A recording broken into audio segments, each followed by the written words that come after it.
जय हिंद मेरे प्यारे साथियों, कैसे हैं आप सब।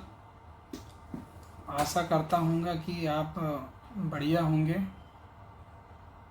जुटे होंगे अपनी तैयारियों पर, खूब मेहनत करते होंगे।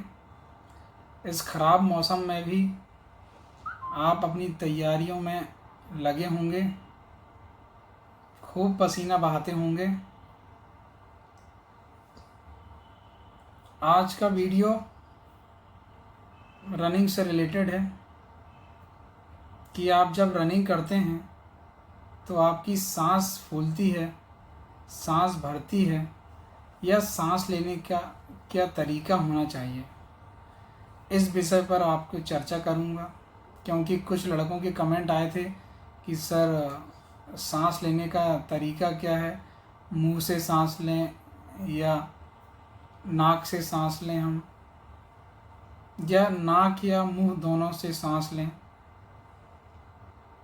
क्योंकि हमारी सांस बहुत भर रही है और ठंड के दिनों में सांस वैसे भी बहुत भरती है। तो सांस लेने का क्या तरीका है जिससे आप कम टाइमिंग में अपनी रनिंग निकाल सकें। तो सांस लेने का तरीका बताऊंगा मैं कि आप किस प्रकार से सांस ले सकते हैं। तो दौड़ते समय सांस लेने के ऐसे 4 से 5 प्रकार हैं। पहला प्रकार ये है कि आप नाक से सांस लेते हैं, नाक से ही सांस छोड़ते हैं और मुंह आप बंद रखते हैं। तो आपको यह गलती बिल्कुल नहीं करना है। कुछ लोगों ने यह धारणाएं भर दिए हैं दिमाग में कि सांस लेती समय मुंह को आपको बंद रखना है। तो यह गलत है, आपको मुंह से भी सांस लेना है। मुंह से सांस लेने से फ़ायदा ये है कि आपकी सांस जो है जल्दी भरेगी नहीं और आपके अंदर की डीऑक्सीनेटेड ऊर्जा जो रहती है, डीऑक्सीनेटेड जो एयर जो रहती है आपके अंदर की, वह ईज़िली बाहर निकल जाए, जिससे आप रिलैक्स फील करें, आप आसानी से दौड़ पाएँ। ये तो हो गया पहला तरीका, नाक से सांस लेना है, नाक से छोड़ना है, लेकिन मुंह बंद रखना है। ये आपका गलत तरीका, ठीक है। दूसरा तरीका है आपका मुंह से सांस लेना है और नाक से छोड़ना। ये तरीका बिल्कुल गलत है। मुंह से सांस लेने और नाक से सांस छोड़ने में क्या होता है, आपका जो सलाइवा होता है, आपका जो गला जो है वो सूखने लगेगा। गला सूखने से आपको बार बार प्यास लगेगी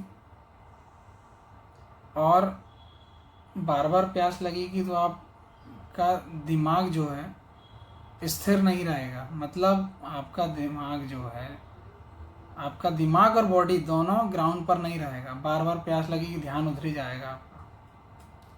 तो आपको यह गलती बिल्कुल नहीं करना है। तो दूसरा यह सांस लेने का जो तरीका है वह गलत है, आप इसका भी उपयोग नहीं करिएगा। अगर आप ऐसा करते हैं तो आप अपने में सुधार लाइएगा। तीसरा तरीका है हमारा नाक से सांस लेना, मुंह से छोड़ना। इस तरीके से आप अगर प्रैक्टिस कर रहे हैं तो यह कारगर तरीका है। नाक से सांस लेना, मुंह से छोड़ना, यह तरीका आपको प्रैक्टिस करने के लिए कारगर होगा। आप इसका उपयोग कर सकते हैं, जिससे आपकी रनिंग पर, टाइमिंग पर बहुत फ़र्क पड़ेगा। यह बहुत ही कारगर तरीका है।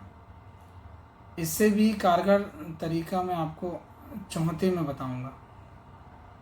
चौथा तरीका है आपका नाक से सांस लेना और मुंह दोनों से सांस लेना। आप नाक और मुंह दोनों से सांस लेकर आप रनिंग कर सकते हैं, जिससे आपकी रनिंग का टाइमिंग जो है कम से कम होगा।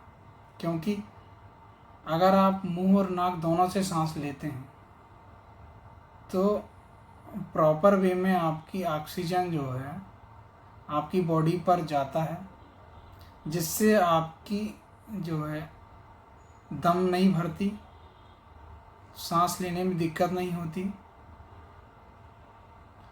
और प्रॉपर तरीके से आप अपनी रनिंग को कर सकते हैं। बड़े बड़े धावक को देखे होंगे आपने, इंटरनेशनल धावक को देखे होंगे आपने, या आप गूगल सर्च करके भी देख सकते हैं कि जो धावक जो होते हैं उनका जो रनिंग करते समय उनका जो मुंह रहता है वह खुला हुआ रहता है।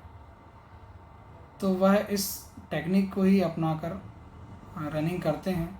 उनका मुंह खुला हुआ होता है, मतलब उन लोग मुंह से भी सांस लेते हैं और नाक से भी सांस लेते हैं, लेकिन उनका सांस लेने का जो तरीका होता है वह 60% जो है वो नाक से सांस लेते हैं और 40% मुंह से सांस लेते हैं।